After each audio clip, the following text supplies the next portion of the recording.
Since 2018, App Harvest has been expanding ag tech education with the Container Farm program, bringing students across the region into the world of hands-on, high-tech farming.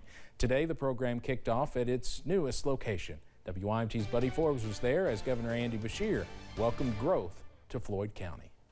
App Harvest is growing its mission in the mountains where the first seeds of the idea were planted with a new containment farm here at the Floyd County School of Innovation. App Harvest announced its newest project today in Martin as students from FCSI expand their innovative learning with a new container farm to grow and gather vegetables to help feed their community. The project allows the school's future farmers of America to get their hands on tech that Governor Andy Beshear says is not only exciting for the future farmers, but for the future of Kentucky. This is really special. These FFA students are going to have more hands-on experience with the latest agriculture technology than anyone else in this country or perhaps in this world. This is the 7th container farm the company has planted in schools across the Commonwealth in an effort to make Kentucky the ag tech capital, saying it's great to have one planted right here where it all began.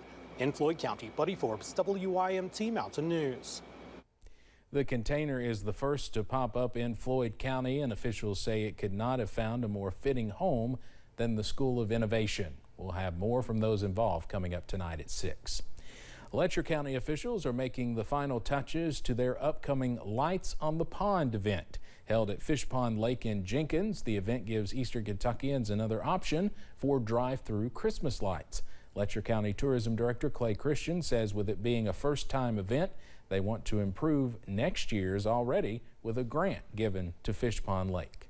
Part of that money is going to go to making sure we have power all the way around the lake for many reasons, but we're going to put some more camping spots in, but also next year we'll be able to have more lights on the backhand side too. The event will run from December 1st to the 25th, evenings until 11 p.m.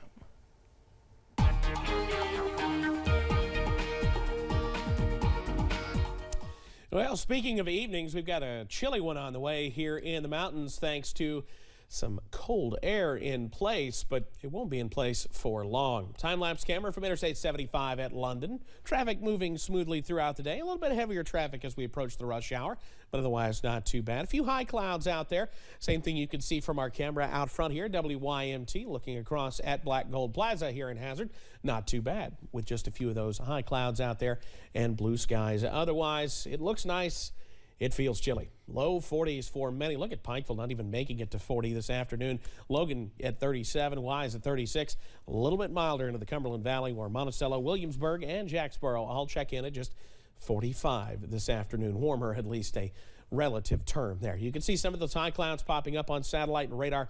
Not a big deal. All the showers well off to our north and west along a weak system there that's actually bringing quite a bit of snow to places like Chicago and even up to Green Bay at this hour. But for us, we're going to stay quiet as we head through the nighttime hours, at least weather-wise. Partly cloudy skies, mid-30s, so slightly milder than the past couple of nights, but still not exactly T-shirt weather if you're headed out in the overnight hours. We do have something approaching T-shirt weather as we head into later on this week, and I'll have the details on that coming up a little bit later on. Steve? Evan, thank you. As more countries report cases of the new coronavirus variant Omicron, there are concerns about whether it is more contagious and virulent than the Delta variant. Another concern is how effective current vaccines will be against the new variant, which is now being studied. Experts agree a worldwide vaccination effort is critical to stop this pandemic because the longer it goes on, the more likely the virus can mutate. Scientists first identified the Omicron COVID variant in South Africa. CBS's Deborah Pato reports from the city of Durban. The masks may be back on, but the gloves are off in the global fight to stop the new strain. In just a matter of days, Omicron has become globally recognized and is stalking the world. As of today, a travel ban will prevent most travelers from Southern Africa from entering the United States. And restrictions have been renewed for travel from Southern Africa to many European countries. With the variant already confirmed on 5 continents, South Africa's President Cyril Ramaphosa is calling for travel bans to be reversed, saying they have no basis in science. Now, these restrictions are completely unjustified. But world leaders have committed to slowing the spread while they wait for the science. Because there's a lot we don't know. Omicron is potentially more contagious than previous strains, but its severity is still unclear. It contains about 30 mutations to the spike protein, prompting concerns from some scientists it could be vaccine resistant. I think there is good reason to be worried. I don't think that means that we're powerless. We need to collect data, we need to investigate and understand this variant. Scientists won't have those results for at least 10 days, but South African doctors are starting to see an increase in reinfections in people who've already had COVID. While numbers are still low here, Omicron accounts for the more than 2,000 new daily cases in South Africa. Deborah Patter, CBS News, Durban.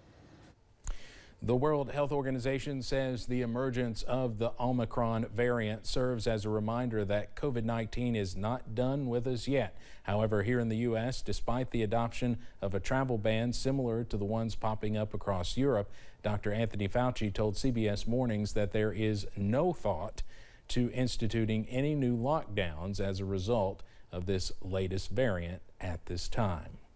Before the Omicron variant caused major disruptions, air travel was almost back to pre-pandemic levels, at least on holidays. The Transportation Security Administration screened more than 2 million people Sunday. That's the busiest day since the pandemic began. It's also double the number of people who passed through airports last year. The total number of air travelers for the weekend was 89% of pre-pandemic levels. It is unknown how the Omicron variant will impact travel rates in the coming weeks. The sex trafficking trial of Ghislaine Maxwell got underway today in New York City. Virginia Giuffre says Ghislaine Maxwell recruited her in 2000 to be sexually assaulted by Jeffrey Epstein, though she's not a witness in this case. Opening arguments began this afternoon in the high-profile trial. It is focusing on allegations made by underage girls from 1994 to 2004. The indictment charges that Maxwell helped Epstein recruit, groom, and ultimately abuse victims as young as 14 years old. Most defense lawyers would say that Ghislaine Maxwell, under no circumstances, should testify in this case. The alleged sex assaults happened at Epstein's New York mansion, his New Mexico ranch, his house in Palm Beach, and Maxwell's home in London. The judge has not ruled on it yet. If convicted, Maxwell could spend the rest of her life in prison. The fashion world is mourning the loss of designer Virgil Abloh. Abloh is the first black man to be an artistic director at luxury label Louis Vuitton. The parent company also acquired Abloh's own brand, Off-White. He died at just 41 after a private battle with cancer that was diagnosed in 2019. Abloh created a $1 million scholarship fund to bring more black students into the fashion industry. A special broadcast of Tony Bennett and Lady Gaga performing in one of the 95-year-old legend's final 2 shows in August aired last night here on WYMT and CBS. It was as if Tony Bennett had never left the stage. The legendary crooner alongside Lady Gaga charmed and delighted during Sunday night's concert special. Gaga told Anderson Cooper the performances were especially meaningful. They took place just 6 months after Bennett's family revealed he had Alzheimer's disease. Coming up on First at 4, despite new travel restrictions, Delta and United Airlines are not planning on canceling or delaying flights to South Africa. And hope you like sunshine and milder weather because we've got plenty of both for us this week. I'll have the very latest on the one.